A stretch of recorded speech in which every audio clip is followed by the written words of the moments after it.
3 objets insolites sur un bateau autour des 10 € est vraiment vraiment utile. Je me suis posé plusieurs fois la question, en fait je me suis posé 2 questions. La première, c'est comment signaler une détresse ou attirer l'attention de manière simple, efficace, rapide.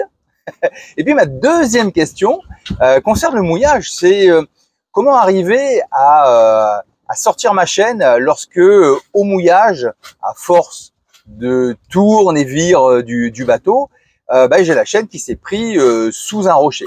Alors, dans cette vidéo, on va voir les solutions que nous avons adoptées sur Ikigai. On cherchait des solutions qui étaient très accessibles, très faciles à mettre en œuvre, et puis surtout qui étaient relativement économiques.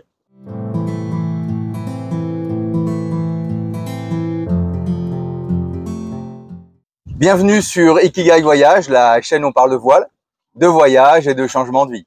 Je suis actuellement à Kariakou et je suis au mouillage et je voulais partager avec vous des solutions que nous avons trouvées sur Ikigai pour répondre à 2 questions qui sont pour nous fondamentales. La première, ça va être de signaler une détresse ou bien d'attirer l'attention. Et puis la seconde, c'est qu'est-ce qui se passe lorsque je suis au mouillage depuis quelques jours et que le bateau a tourné et qu'au final, la chaîne s'est prise sous une tête de roche et c'est bloqué. Alors ma première question par rapport à l'alerte, en fait je me la suis pas posée au niveau du bateau, paradoxalement, mais par rapport à nos filles. Avec Moufida, on a 2 filles, 19 et 17 ans. Et bon, 19 et 17 ans, études supérieures et puis bientôt le bac, elles commencent à sortir. Et en tant que parent et moi en tant que père, j'étais quand même relativement inquiet de ces sorties tardives. Mais bon, c'est la vie et chercher un moyen pour qu'elles puissent augmenter leur niveau de sécurité si elles étaient embêtées à un moment donné. Alors comme elles n'ont pas des gabarits à faire du MMA, toutes les deux, j'ai fait quelques recherches et puis finalement je me suis arrêté je passe sur tout ce qui est bombes lacrymo, tout ça, mais sur un moyen de se signaler très très fort et très vite, c'est le sifflet. Alors vous me connaissez, quand j'ai commencé mes recherches sur les sifflets, je suis allé chercher le sifflet le plus fort du monde. Alors il y en a plusieurs qui se disputent la première place. Celui sur lequel je me suis arrêté, c'est le Storm, c'est un sifflet US, il ressemble à ça. Alors pourquoi je me suis arrêté dessus? La première chose, c'est que il fait partie des sifflets les plus puissants du monde, donc il est autour des 120 décibels, c'est beaucoup, on est autour de l'aéroport là.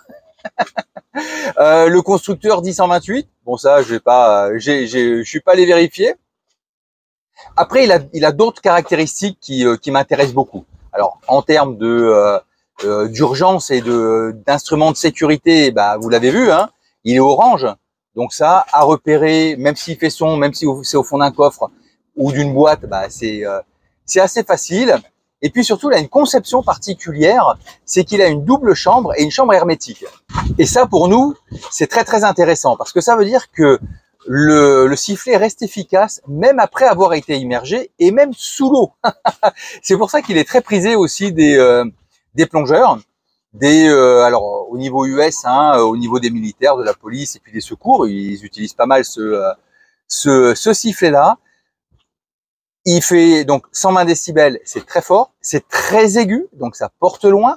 À terre, ça va porter autour des 800 mètres, c'est beaucoup plus que la voix, et sur l'eau à 1,6 km, donc c'est quasiment 1000 nautiques. Et alors ce qui est incroyable, c'est que même sous l'eau, il a une portée de 15 mètres. Donc ça, moi en tant que plongeur, c'est quelque chose qui m'intéresse aussi. J'ai pas d'action chez Storm, le sifflet je l'ai acheté, j'ai pas de partenariat non plus, mais en fait je trouvais intéressant de partager l'info avec vous. J'ai fait mes recherches sur internet et puis ce qui me freinait un peu, c'était les frais de port. Donc j'attendais que quelqu'un vienne de France pour le commander et vous connaissez mes péripéties avec ma durite et le fait que je suis resté un peu plus longtemps à Bécoué que prévu.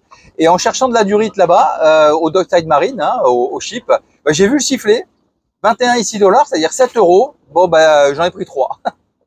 Allez, je vais vous faire une démo. Alors doucement, ça fait ça. Voilà.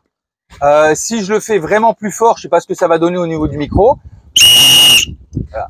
Bon, ça siffle. Hein. Donc voilà, vous voyez, il est quand même relativement efficace. Alors c'est un truc US, hein, c'est adopté par les forces de police, par les militaires, etc. Donc moi je vous le recommande. Encore une fois, j'ai pas d'action chez eux, j'ai pas de partenariat, mais franchement, si vous le trouvez, je trouve que c'est une bonne idée de l'avoir sur le bateau. Donc que ce soit pour vous signaler si vous êtes tombé à l'eau, il marchera quand même sous l'eau. Ou bien vous avez un bateau qui vous a pas vu, qui est en train de faire une manœuvre et qui se rapproche de votre bateau, avec un son aussi aigu, aussi fort, vous pouvez très facilement attirer l'attention. Allez, deuxième point, vous avez la chaîne qui est bloquée au fond de l'eau. Alors nous sur Ikigai, l'habitude qu'on a, hein, c'est premièrement, dès qu'on a mouillé, on va vérifier l'ancre, voir si elle est bien attachée, ce qui nous permet aussi, en suivant la chaîne, de voir s'il y a des obstacles entre la chaîne et l'ancre. Mais évidemment, on est sur un axe donné. On ne fait pas un 360 autour de l'ancre quand on a balancé 40 ou 50 mètres de chaîne. La deuxième précaution, c'est avant le départ, d'aller vérifier si la chaîne est bien libre pour pouvoir remonter facilement l'ancre. Vous voyez, moi, je vais partir demain pour Grenade.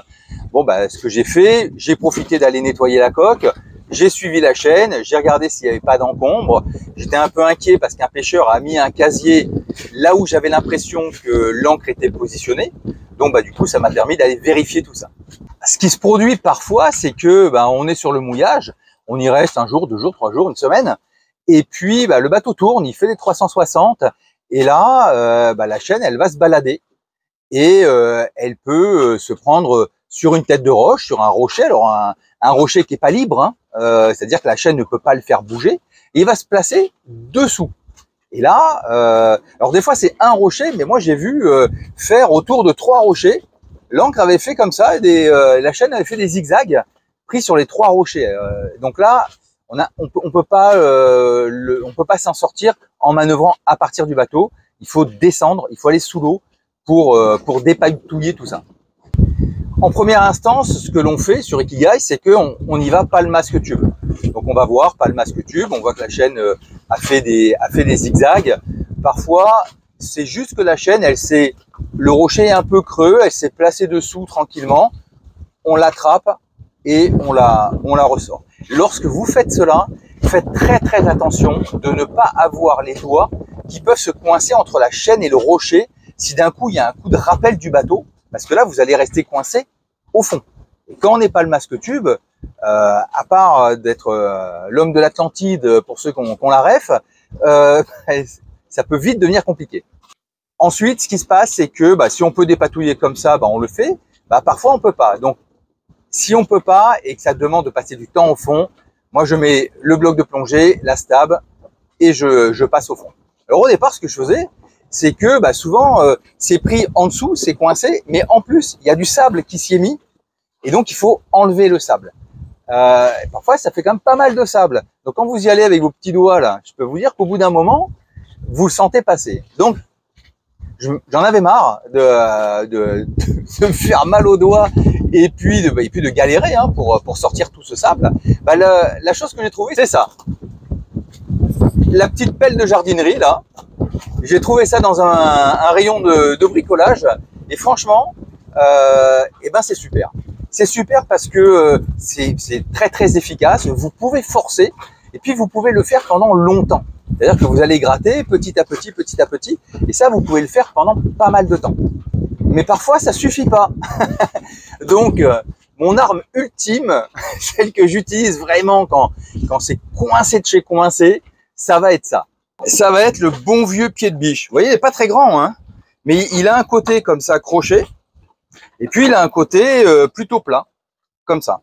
Et donc ça me permet d'avoir plus de force, d'avoir parfois un bras de levier qui peut me sortir des situations où c'est vraiment très très bloqué. Si j'y arrive pas avec ça, je peux dire adieu à la chaîne, parce que je vois pas avec quoi je vais y arriver.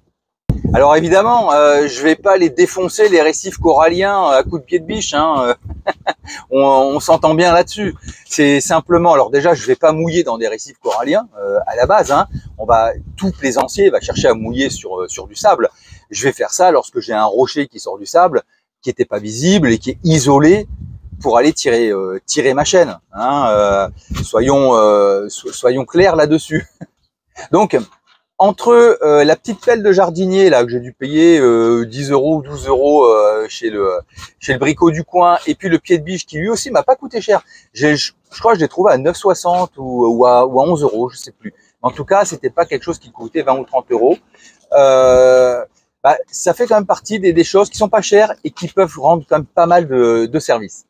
À vrai dire, le pied de biche, je l'ai pas encore utilisé. Hein. La petite pelle m'a toujours suffi. On était au mouillage avec un copain, Jean-Luc, un bateau copain, et on parlait de ça, parce que sur ce mouillage-là, précisément, il y avait comme ça des têtes de roche là, sous lesquelles la chaîne passait.